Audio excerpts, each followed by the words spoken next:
நண்பர்களே, உள்ளத்தில் உறுதி வேண்டும் என்று சொன்னேன். எப்படி வரும்? யார் மூலம் வரும்? நல்ல மனிதர்கள், நல்ல ஆசிரியர்கள், நல்ல புத்தகங்கள் இவைகளை உள்ளத்தில் உறுதி பெற வைக்கும்.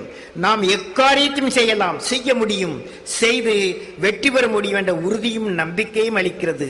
மனதில் உறுதி இருந்தால் வெற்றி அடைவீர்கள். நீங்கள் எல்லாரும் வெற்றி அடைவீர்கள். புத்தகம் படிக்கும் பழக்கம் ஏற்படுவதற்கு முக்கிய காரணம் இருக்கிறது.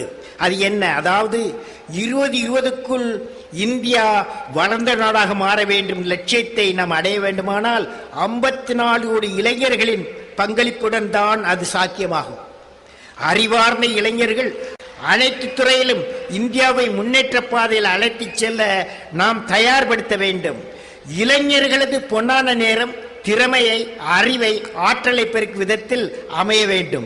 நாம் இழக்கும் ஒவ்வொரு மணித்துளிகளுக்கும் நாம் எண்ணிய இலக்கை அடைவது தடை கற்களாகும்.